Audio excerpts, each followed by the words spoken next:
Welcome back. I'm Brooke Baker, here with Catherine Perez, recruiter for South Plains College. Thank you for joining us, Catherine. Thank you for having me. So, what is taking place in high schools this year in order to get prospective students involved with South Plains College? We do all kinds of things throughout the year.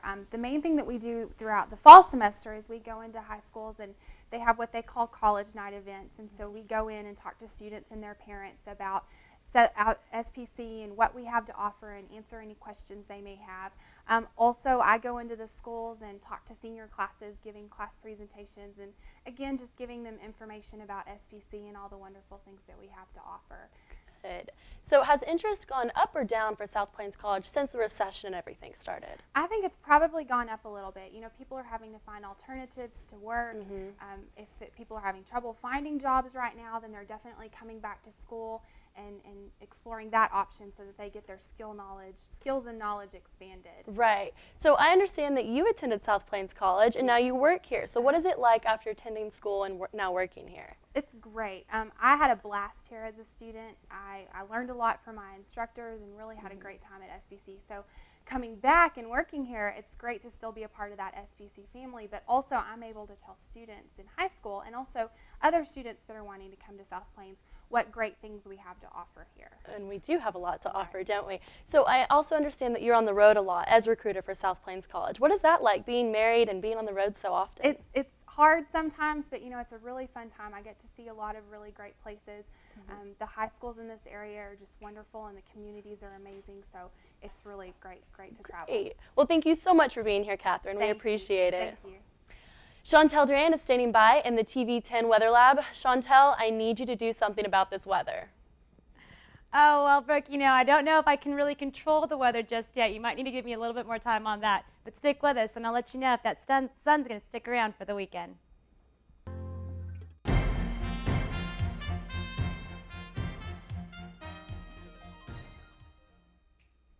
Hey, welcome back. I'm Chantel Duran in the SPC Weather Lab. Well, we've been experiencing some very interesting weather this last week, and if you've taken a look outside, you can see that that sun is trying to make its way back into our lives with people of West Texas.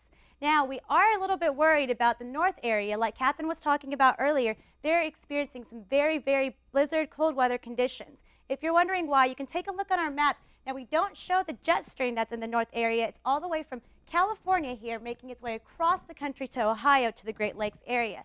And if you're wondering what a jet stream is, it is a big highway of horrible conditioned weather. It has a lot of precipitation, cold, very strong winds that are at high altitude. Now, we were worried that this weekend we were going to have a storm that was accumulating outside the California area make its way to the Lubbock region by the weekend. But fortunately for us, that jet stream went ahead and took that cold weather and put it up there north. And it's going to be staying up north because the jet stream isn't going anywhere anytime soon. We are looking for weather in the 60s this afternoon, for the weekend, and it's going to be warming up by tomorrow. Now let's take a look at our current conditions. Currently here in Levelland, we have it 47 degrees. Like I said earlier, the sun is making its way back out, and it's a little bit chilly though. And tonight it's going to be going down to 18 degrees. The high though today we might be seeing at 52. Tomorrow the high is going to be at 52. Also going down to 25, not as cold as it's going to be getting tonight. And that's your local weather. Stick with us because we got sports coming up next.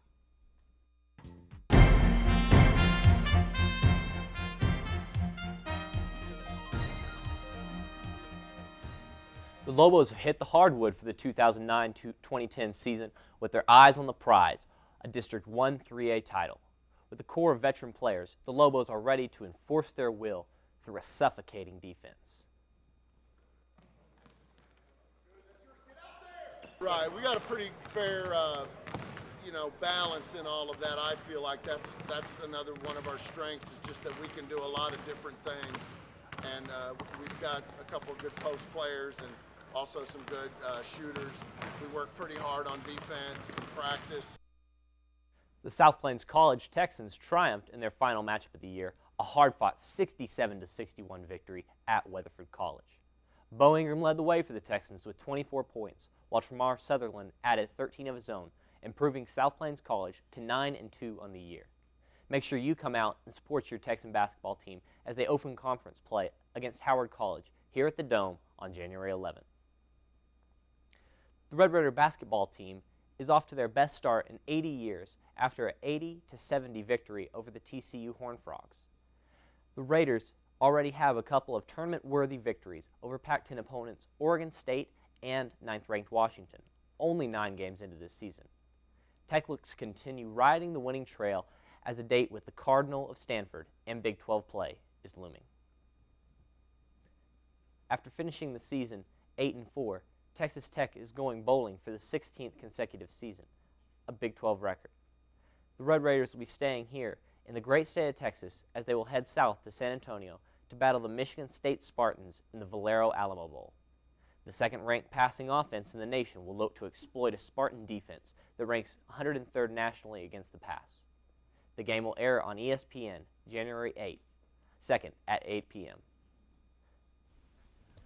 Well, as you football fans know, there will be 5 BCS Bowls played coming this January in the 2010 season. The first one of these 5 bowls is the Rose Bowl. The teams that have proven to deserve a shot at this game are the Ohio State Buckeyes and the Oregon Ducks. 2 very athletic quarterbacks in Terrell Pryor and Jeremiah Masoli look to make the run for the Roses with the win in the 2010 Rose Bowl. The second of the BCS is the Sugar Bowl. In this game, the matchup will be intense as the unbeaten Cincinnati Bearcats will match up against the 12-1 Florida Gators. Florida's tough defense looks to slow down the explosive offense from Cincy and have the sweet taste of victory in the 2010 Sugar Bowl. The third bowl will be the Tostitos Fiesta Bowl. This game will feature a battle of unbeatens with the TCU Horned Frogs and the Boise State Broncos going head-to-head.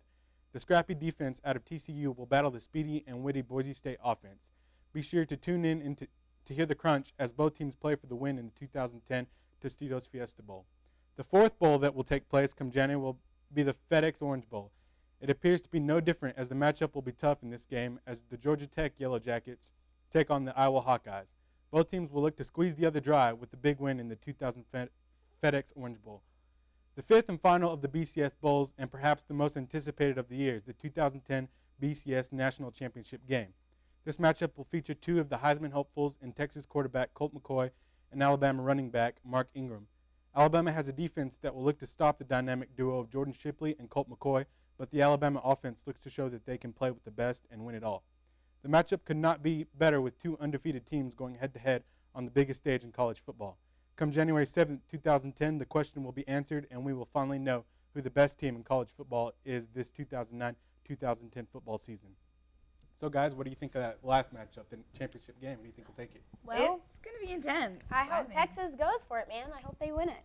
Yeah, I don't know. I think the Alabama defense, watching the Florida game and how they were able to shut down Tim Tebow and a running quarterback, and seeing Colt McCoy, not quite the running quarterback as Tim Tebow. I think Alabama will shut him down. I'll sum it up in 2 words for you. Roll Tide.